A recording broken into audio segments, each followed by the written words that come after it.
introductions. And so what I'd like for you all to do is use the questions box and let us know who you are. This includes where you're from, what PTA or organization you represent, and then after my intro, we'll be able to give you guys some shout outs. So Dana Taylor, and I'm going to be monitoring the webinar. I'm reviewing the questions box for questions and comments and responses. I'm the program and partnerships manager, A programs and partnerships manager here at National PTA. I'm primarily responsible for providing valuable programs and resources to PTAs across the country. At the end of the webinar, I'm going to be sharing some important with you all about the activities that we have going on here at National PTA. And these are opportunities that are available for our PTAs. Make sure that we're providing you this information. And after the webinar in the next week, you will receive a follow-up email that's going to include the webinar recording and a brief webinar satisfaction survey. And the webinar will also be available on National PTA's website.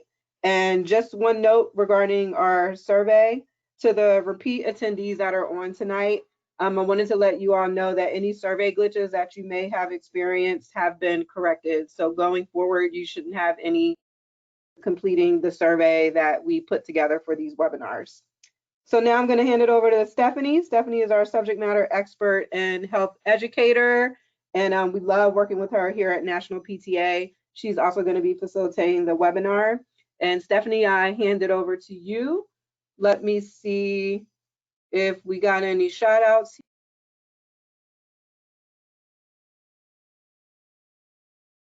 All right, looks like we have Massachusetts PTA in the house. Thank you for joining us.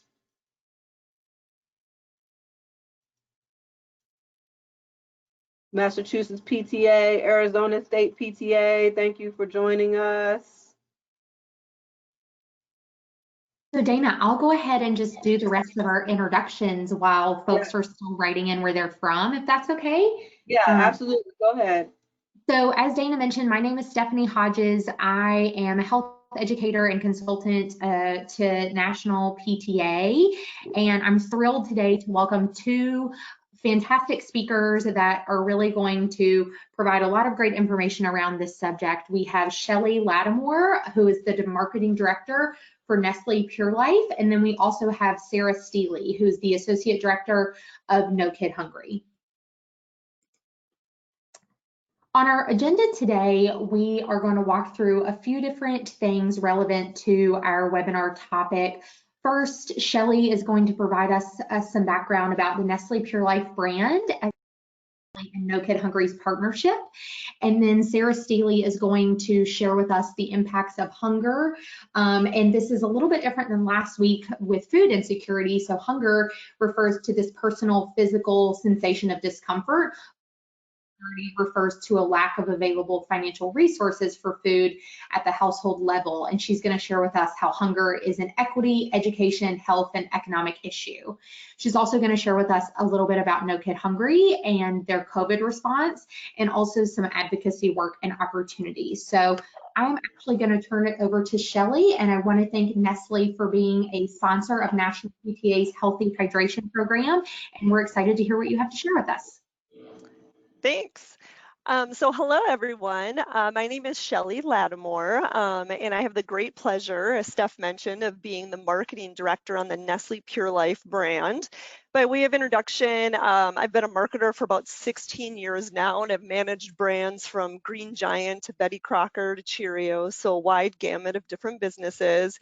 And I joined Nestle Waters about a year ago, and I'm here today to tell you about our recent partnership with No Kid Hungry. So if you want to advance the slide, please. There we are. So I wanted to begin tonight by grounding the group in the Nestle Pure Life brand purpose. So at Nestle Pure Life, we believe that all kids deserve the chance to be healthy and hydrated. So we exist in the world to champion pure water for healthier generations. Those are great, words on a page, but what does that all mean? At our core, the product is pure water that goes through a 12-step quality process, which provides safe drinking water for families. But there are other ways that in service to this purpose and to the consumers who buy our product, we champion pure water. Are just, a few examples of actions that our brand is taking. First, we create life partnerships like the one that we have in market right now with DC Comics to put superheroes on our packaging and make drinking water more attractive for kids. We are, of course, a Box Tops for Education partner, so when parents choose water, they can give back to their school. And we're innovating with water-based products to replace sugary juice boxes currently in the lunchbox aisle. So everything we do, from the products we make to the partnerships we create, is really in service of our purpose and the consumers who buy the product. So you're on the right slide here now, Steph, if you want to just stay there. So with all that in mind, I just want to take everybody back to the beginning of 2020, if you can remember that. Seems like a lifetime ago. When the year began, we at Nestle Pure Life had marketing plans in place to build our brand with a national media campaign that promotes our primary benefit, the fact that we are 100% pure quality water. Next slide. Then on March 11th, if you all remember that date, that was when the World Health Organization declared a global pandemic and everything changed. Just think back to that week. Just remember how scary it was, right? As the virus seemed out of control, schools were closing, restaurants and businesses were closing, threats of record unemployment were looming. This was not a moment in time when if you're a marketer, for you to run your previously planned ad campaign. Excuse me, as a matter of fact, I remember watching TV with my husband in those early weeks and seeing an ad, I think it was for one of the major telecommunications companies, that was promoting a bunch of folks sitting in a town square together, all having perfect cell phone reception. No one was appropriately socially distanced. This is not really the right time to convey that kind of product message. So the Nestle Pure Life consumers that I talked about in the beginning, the ones that have really built the brand over the time and helped us to build this business, it's really our job as brand managers to think about how we can be of service to those consumers, especially during a crisis moment like we were all experiencing back in March. So while as a water company, we're certainly about hydration, we knew from a survey that the PTA conducted was that with schools closing, hunger was really the biggest risk facing our consumers. And so it all started with a call to No Kid Hungry, and they were already a partner of Nestle more broadly. And it started with the question, what do you need and how can we help? If you want to go to the next slide, please. So in our first conversation with the No Kid Hungry team, they confirmed that 22 million kids were at risk of losing the school meals that they depended on with all the school closures happening. They also mentioned to us that they were working very quickly to create a tool where consumers in need of free meals could enter their zip code and find a free meal near them, but they lacked the funding to get it over the finish line. So it was one of those things where as soon as they said it, we knew immediately that is where we wanted to help. That was the pervasive need of our consumers in this crisis moment, and we wanted to be there to help. So what we did was we repurposed a multi-million-dollar ad buy so that we could bring awareness to this free meal finder tool. So in addition, helping with some funding and a donation to get the tool out in market as quickly as we could, we had advertising, like I mentioned before, that we no longer wanted to run. And so we said, wow, let's use that media to get the word out about that tool. So in addition to the media that we had and the donation, ongoing partnership with WWE superstar Titus O'Neil. He, outside of the ring, is a community relations ambassador for the WWE. He's worked with the Boys and Girls Club, Special Olympics, among others. He runs his own family foundation that has tremendous impact on kids in low-income neighborhoods in his hometown of Tampa Bay. And so he really was the perfect partner for this initiative because he had all this history with Nestle Pure Life and just really cares about giving back. And so in a matter of something like 5 days, it was just such a crazy, busy, chaotic time period while this was all happening, you know, in the world. And then certainly for us, it was something like 5 days, including over a weekend. We called him, we briefed him on the project, and then we filmed him in the empty school where he has an office, because I mentioned he's super involved in his community and actually holds an office at one of the schools in Tampa Bay. And we made a PSA that ran on national media from mid-April until the beginning of June. It was, you know, dedicated toward, you know, the idea that schools were closing. And so we wanted to hit that moment in time between mid-April, as soon as we could get it on air, through the end of the school year. So next we're going to show the spot. It's 15 seconds, so it's super fast, but it gets the point across and hopefully helped a lot of families as they were in this crisis moment. So if you want to go to the next slide and play the video.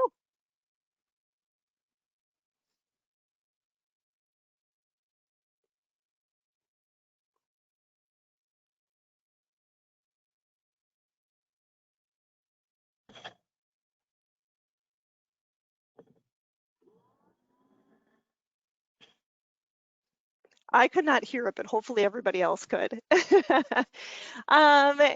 the key takeaways. So first of all, lean in. In times of crisis, really lean into your existing partners, whether it's in your school district, your communities, or PTA partners more broadly. Leverage what they have to offer, whatever their expertise is, whatever their strength is. You know, in tonight's example, instead of immediately looking for new partners, we first reached out to No Kid Hungry because we wanted to have an impact quickly.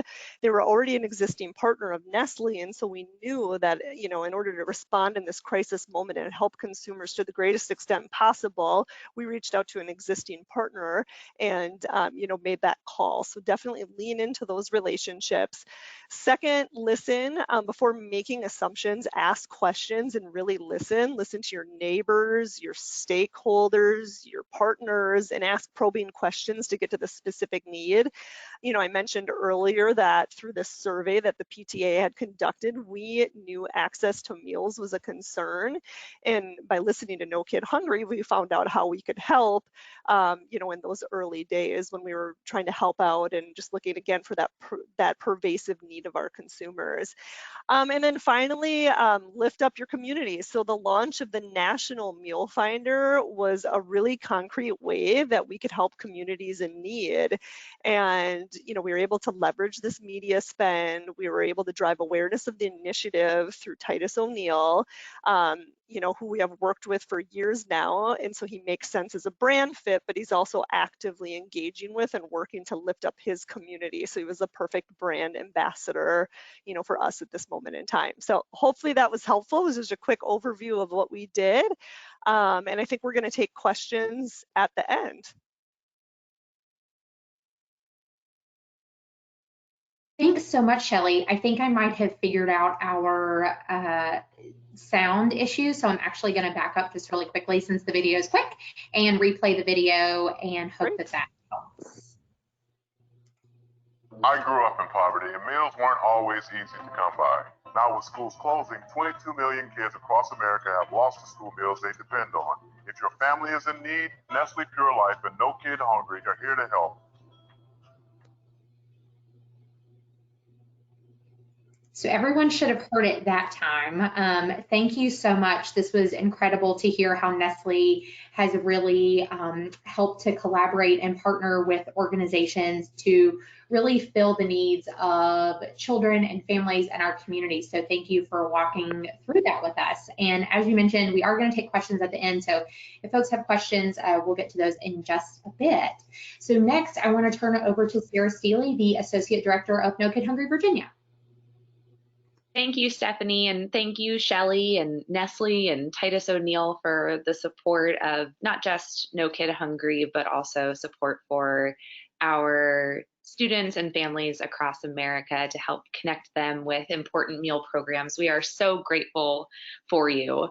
I want to start off today by just giving a quick overview of No Kid Hungry. No Kid Hungry is a national campaign run by Share Our Strength, which is a nonprofit working to solve problems of hunger and poverty in the United States and around the world. Share Our Strength launched No Kid Hungry in 2010. And kind of the premise is we know we have plenty of food in the United States and we have child nutrition programs that work. The problem is that not enough kids are able to access them, and that is a problem we know how to solve. Shelley kind of led in there with creating tools like the Meal Finder. So our primary work is increasing access to and awareness of the USDA's child nutrition programs, such as school breakfast, school lunch, after-school meals, summer meals, and the community eligibility provision, which I'll touch on in just a bit. Next slide, please. As you probably heard by now, 11.2 million kids in this country, that's 1 in 7 kids, do not get the food they need every day. And this is a social justice issue. We know that childhood hunger and systemic racism are deeply intertwined. Hunger is both a symptom of poverty and inequality, but it's also a driver of it. And as you can see in this graph from the Alliance to End Hunger, while 10% of white households experience food insecurity, households of color experience food insecurity at rates of up to 21.5%. And frequently in our work at No Kid Hungry, we think about equity in education. Equity in education requires putting systems in place to ensure that every child has an equal chance for success, and that personal and social circumstances do not prevent students from achieving their academic potential. Access to food is one of these systems, including robust, thoughtful school nutrition programs. Next slide, please. Hunger is also a health issue.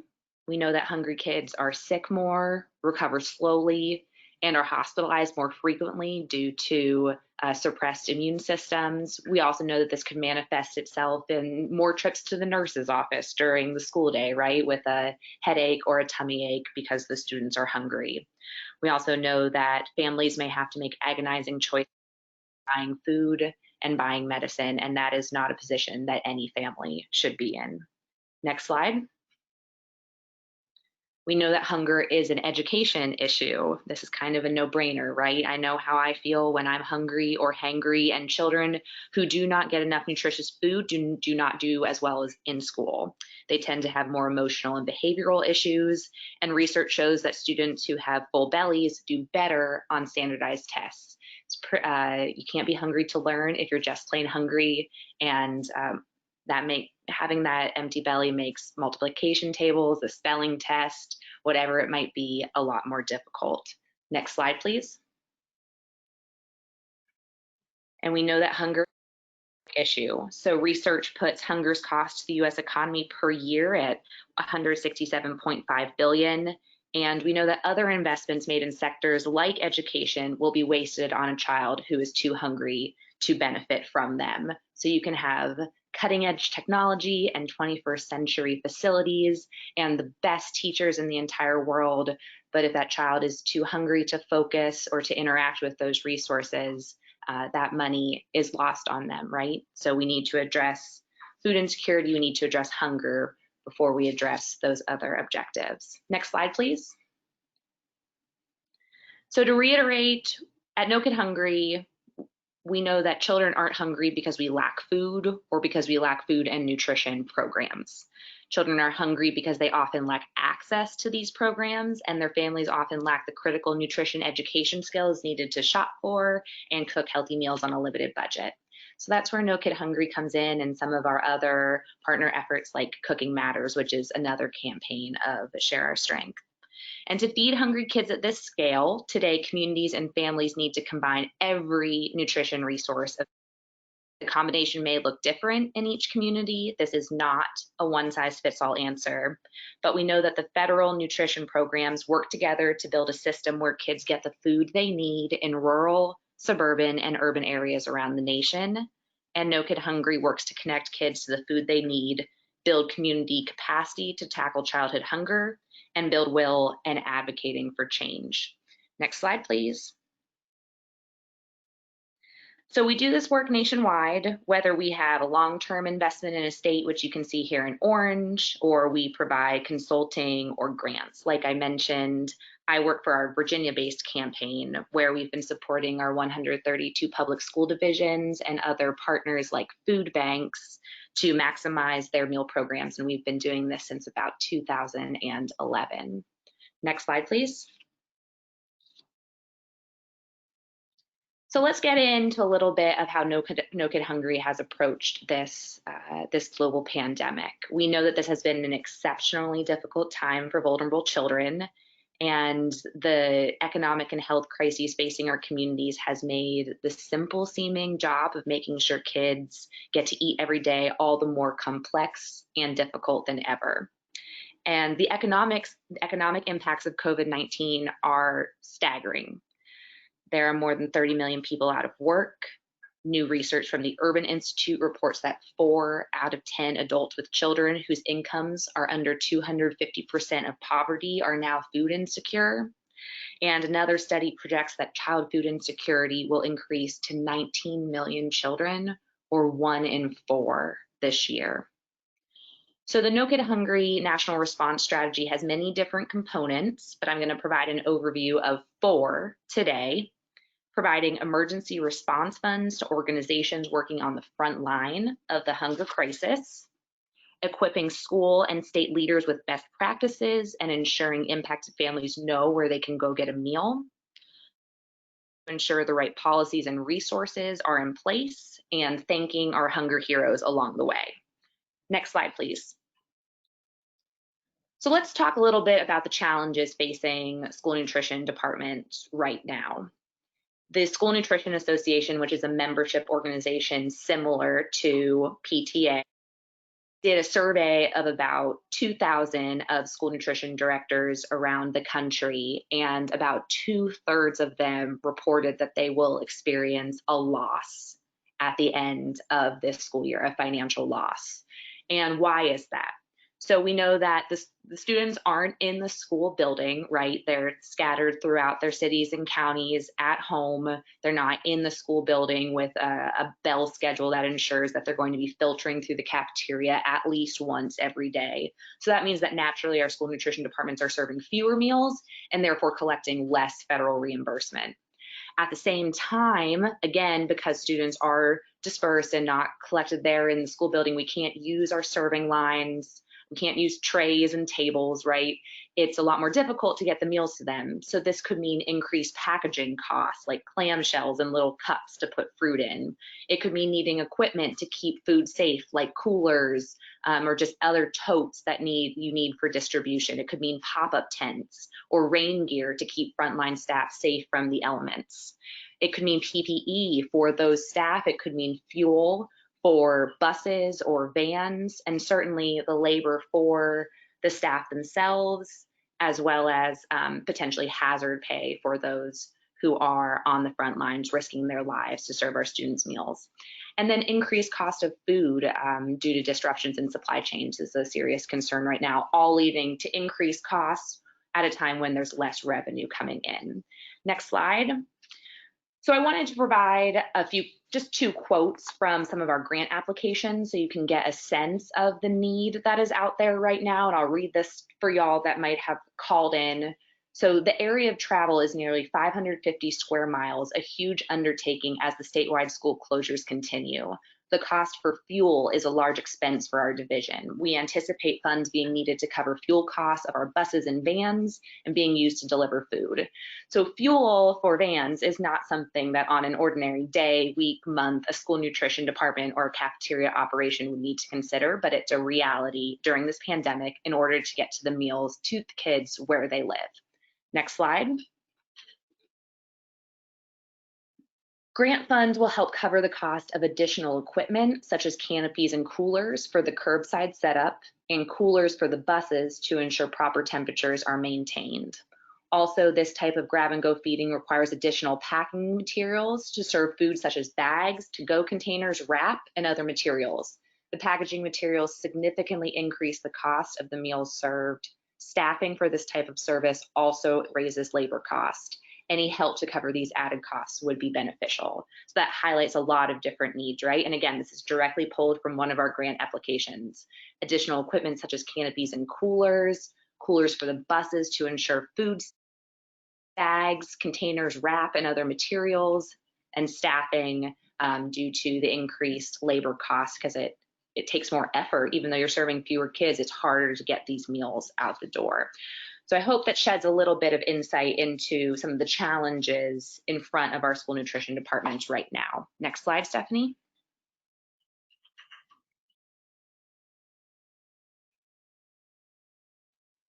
Not sure that it changed on my end. Thanks. So here's a snapshot of our response to date. So No Kid Hungry is working to help schools and community groups feed kids while schools are closed. And to date, we have sent 876 schools and community groups across all 50 states, Puerto Rico, DC, and Guam, nearly $20 million in emergency relief, with grants ranging from $1,000 to $1 million. And funds are helping these programs serve more than 13 million meals a day during this crisis. This is an ongoing multi-million-dollar response, and we will continue to do everything we can to make sure no child misses a meal. And just for your insight, about 64% of the organizations that we funded have been schools and school districts, because they are at the heart of this response in our communities. You often think of the kitchen as the heart of the home. I am thinking about our cafeterias and our school nutrition departments as the heart of our communities right now. And this has gone so far beyond being a compartmentalized school day service where kids get school lunch as part of their bell schedule, into being truly part of a food security response during a global pandemic. Our school nutrition programs are leaders in providing meals to kids at this time. And you can go on No Kid Hungry's website to see a map of the grant recipients in your area. Next slide, please. So we have looked at our emergency grant making through the equity criteria listed here. We've looked at high eligibility and medium rates and populations of free and reduced price eligible students.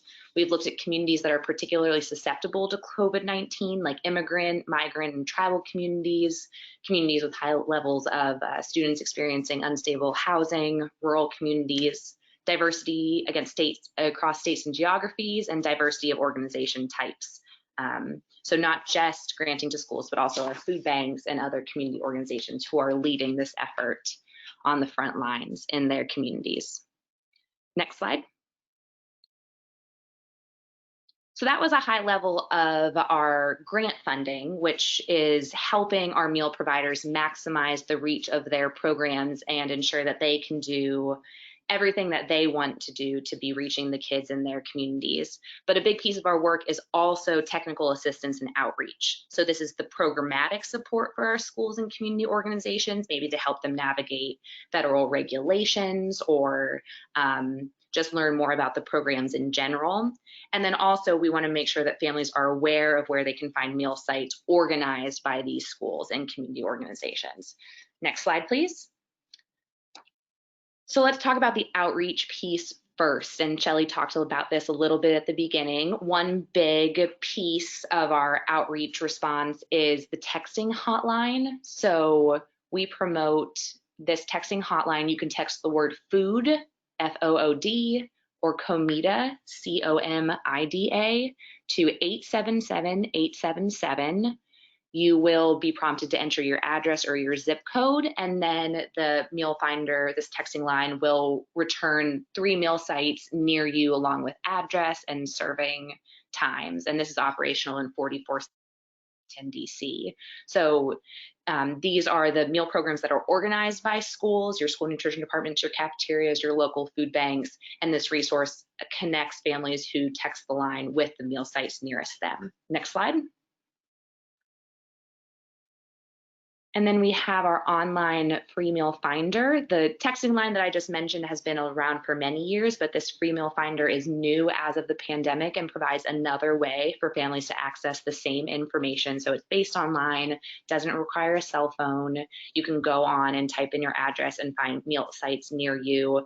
And this was organized through the partnership and generosity of organizations like Nestle, and we're so grateful for your support to make this possible. So check out both of those resources to learn more information about the meal sites in your communities.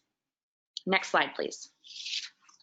All right, so on the technical assistance side of things, this is a little wonky. This is where the regulations come in. So just bear with me for a little bit while we walk through this together. So the school meal programs, I'm sure y'all know this, they are funded by the United States Department of Agriculture and must follow a strict set of federal regulations. This is true during the school year in terms of what the menu that school nutrition departments can serve, the number of the serving size, the different components that they serve. There's just a lot of rules that they have to follow in order to get those meals out the door. So there have always been options available to serve meals during unanticipated school closures throughout the year, things like snow days, or maybe if a water line main broke in a building or something. So that option has always been available to school nutrition departments. And the summer meals programs, the summer food service program and the seamless summer option were often the easiest to operate in these unanticipated closures and allowed for the most meals to be served. However, even under normal circumstances outside of a global pandemic, even during school closures, meals had to be served and eaten on site. So that's one of those federal regulations, the congregate meal requirement. Students can't take their meal home. They have to eat it there like they would in a cafeteria. So at the beginning of the widespread school closures, USDA allowed states to waive that requirement, that congregate requirement, meaning that the meals could be distributed to students and taken home to be eaten, at their place of residence. They didn't actually have to consume them on site under the supervision of school nutrition or other organization personnel. So that was one waiver of flexibility that was granted, but there were others that were rolling in when this pandemic started. So waivers and guidance to allow meals to be distributed for up to 1 week at a time. So rather than distributing, a breakfast and lunch each day, you could distribute 7 days worth of breakfast and lunch on a single day. The ability to serve meals for weekends and other non-school days, to distribute meals to parents without their children present, to deliver meals directly to homes, and to give out an additional meal and snack through the Child and Adult Care Food Program at-risk after-school program on top of the breakfast and lunch through the summer meals programs. So I know that's all pretty wonky and requires some technical knowledge of the program. So I just kind of wanted to give you a sense of all the different pieces that were moving on the USDA's end in order to free up the flexibilities for us to serve these meals in this flexible way that our school nutrition departments currently are. Without that regulatory flexibility, I don't think the programs would be able to have the reach that they would, because the school nutrition departments would be more limited in their ability to reach our students. So No Kid Hungry pulled together some resources. You can visit No Kid Hungry's Center for Best Practices to learn more about some of these waivers and flexibilities and tips for maximizing program success in your communities. These are mainly designed for school nutrition practitioners themselves, but if you're interested in learning more, this is a great place to start to better understand the USDA waivers and flexibilities that are in place right now. Next slide, Stephanie. Another thing that we're doing is promoting the community eligibility provision. Some of y'all might be familiar with this, but it is an alternate claiming method that allows schools or school divisions to provide breakfast and lunch at no cost to all enrolled students. In order to qualify, a school or division must have at least 40% of enrolled students eligible for free meals by direct certification. This isn't the same as filling out an income eligibility form and being determined if you're in the free, reduced, or paid category. This is direct certification is students who meet the criteria of maybe being in foster care or being homeless, or maybe their families enrolled in another federal food assistance program like SNAP or TANF. So this is less part of the immediate pandemic response. It's something we really want school divisions to consider this fall. If meals are served to all kids for free, there's no school meal debt, there's no stigma. It could be a revenue generator for school nutrition to be bringing in all of that federal reimbursement. So this is a really great thing to consider for this fall to maximize the reach of your school nutrition department's impact on improving childhood food security in your community. Next slide. So I don't have any advocacy slides because this is not my wheelhouse. I work in the field for our Virginia team, but I just didn't want to, I did want to touch on it as a big component of No Kid Hungry's response, though there are folks at our headquarters who are much smarter than me and kind of lead this effort.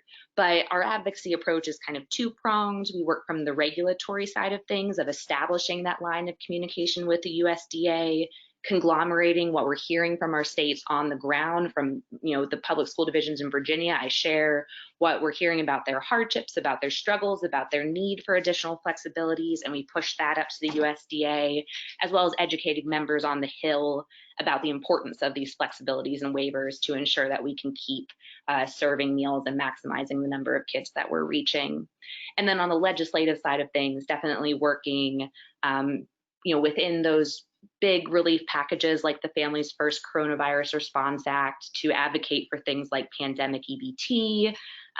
We worked, to push for similar funding in the CARES Act and the HEROES Act, which is has passed the House but is with the Senate right now.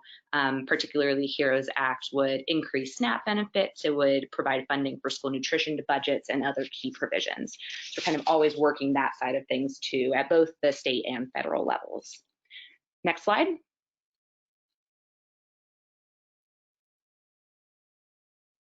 And I had to add this in because this has been one of my favorite elements of our coronavirus response effort. And it's not nearly as big as our federal advocacy efforts or, push to get those waivers and flexibilities or our $20 million grant response. But I feel like even though it's a small piece, it's one of the most important, because our school nutrition staff, our beloved cafeteria workers who are phenomenal every day of the school year and such a big part of our children's lives, they have literally been risking their own lives during a health crisis to make sure that our students are still accessing food. And just every we have to say thank you to them, whether it's on social media or in real life, we've jumped at that opportunity. So we've organized a number of Twitter storms using the hashtag #ThankAHungerHero. We've tried to collect pictures and give folks a shout out whenever we see them doing something awesome. We've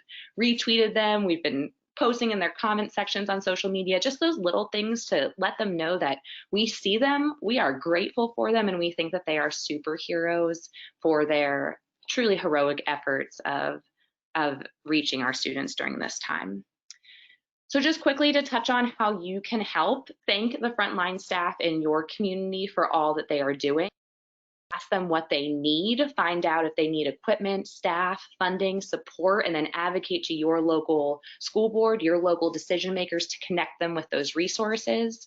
And then as we look ahead to the fall and the need that will continue, the increased food insecurity rates, the increased unemployment, push for a program like CEP that provides free meals to kids at no cost, learn more about it yourself, or support a form campaign in your community to collect as many of those forms as you can to ensure that the students who do qualify for free and reduced meals are getting those benefits. So that is my summary. Stephanie, thank you for the opportunity, and thank you PTA to share a little bit more about our work. Wow, thank you so much, Sarah. That was such a great bit of information, a lot of information, so folks can really see how No Kid Hungry is working in those school districts, in possibly their school districts, to really help families and children at this time. A couple of things I did want to mention. PTA does have the Meal Finder included in their COVID-19 resources available on their website, so you can go to it that way as well. And I know, Sarah, you touched a little bit on advocacy, and National PTA has also been engaged in advocacy around some of the waivers and things that you mentioned. So a little bit of a teaser, we are having our fourth part in our webinar series on advocacy. We're going to be hearing directly from National PTA on what they're doing in that space. So everyone can stay tuned for that, but it's great that they're really engaged with that. So at this time, we're going to take questions. I saw one come in that I'm going to go ahead and answer, and then Dana's going to help me kind of tag team with the rest. And it was about the recording, especially if they're looking in writing for this grant? And Dana had answered yes, the recording is going to be provided in the webinar follow-up email, and we'll be providing some other resources and links in that follow-up email as well that were discussed today on the webinar. So we'll open it up for questions now. We have just a couple of minutes, and if you have any, please enter them into the box. All right, and as we're waiting for questions to roll in, I wanted to go ahead and give the rest of the shout outs. I'm really big on recognizing folks who have taken time out to join us. So we want to go ahead and continue those shout outs. We have some Maryland PTAs on the call, also some Indiana PTAs on our webinar this evening, North Carolina PTAs, Kentucky PTAs, and we have some New York PTAs and Connecticut PTAs participating as well. So thank you, everyone.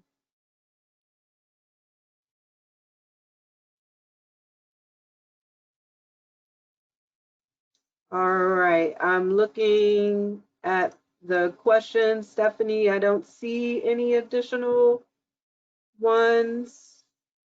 So I'll go ahead and do the thank you and wrap up. Oh yeah, here's a question. So it says, we have started a small scale food program through our school community. Any ideas how I can continue to support it financially?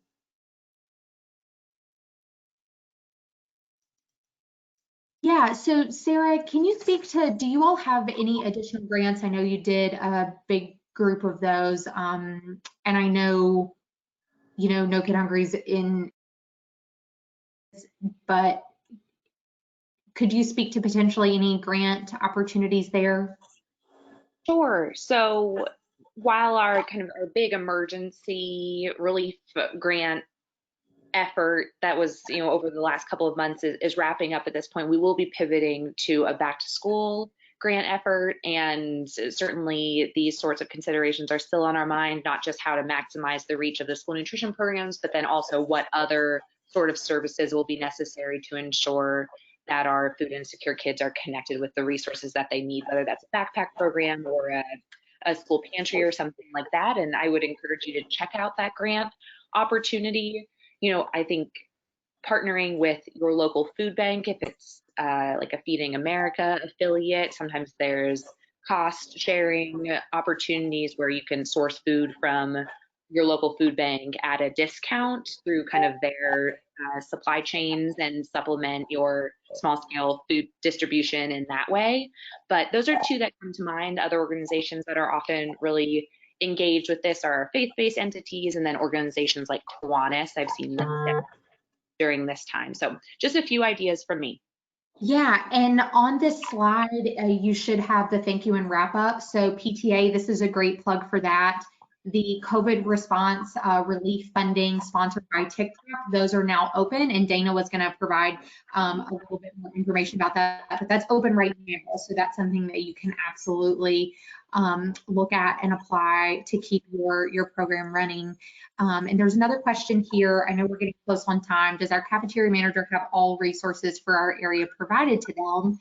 I would say no. So, I mean, they're working to try to get what they need and to get the food and meals out to the families. But one of the best ways to ensure that they have what they need is just to connect with them, connect with your district and ask how you can help.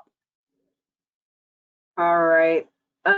We have another question I see here, Stephanie, might be an easy answer. Any grants or money coming out of dairy farmers? So I'll try to answer this the best I can. I know USDA, the Farmers to Families box, is purchasing commodity foods like dairy products and things like that, and then getting that out to families. So that's being ran not through the schools, but that's being done from USDA and their partners, typically food banks and other folks like that. If you're talking about maybe your local dairy council in your area, they might be doing some grants. My recommendation would be to just look them up. So where I'm located, it's the Dairy Alliance. So you could look, and I'm in the Southeast, so you could look up and see if they are doing any grants. It just depends. So I would recommend going directly to your dairy council and seeing if they have any. Hey, Stephanie, this is Sarah. I can confirm that dairy has been providing support since milk is a required component of the meal programs, and it's so much harder to get it out the door right now. They have been funding coolers, at least in Virginia, so that's a great recommendation to check them out. Oh, great. Thank you, Sarah. Right. And I will mention to you all as we wrap up, as you see on the slide here, we have our next session, which is going to next Thursday. And this is going to be a panel presentation of 3 PTAs that are doing some food insecurity work in their communities. So I think, you know, we'd love for you all to join next week's session, because I do think that the PTAs that we'll have on may be able to ask, may be able to answer some of your questions. Related to that, we have a response from one of our PTA leaders that Borden and Perry Farms are making product donations. So I do think for the next session, we can answer some of the direct questions that you all have about getting some support. All right, so I'm going to go ahead and note any additional questions that were presented here, and we'll make sure that we answer questions in the follow-up email that we'll send out to everyone. So I did want to go ahead and close. Stephanie, thank you for mentioning the TikTok grants, emergency funding grants that we have available for PTAs to apply to. You can visit our website to get more information about those. Also wanted to let our PTAs know that our School of Excellence program is now open. You can visit our website to get that information, and just know that this information will also be presented in the follow-up email that you all will receive. So I wanted to say thank you, everyone. Thank you to No Kid Hungry and Nestle, the sponsor of our Healthy Hydration program here at National PTA. And want you all to have a great evening, and we hope that you all will join us next week. Thank you so much. Have a great night. Thanks, everyone.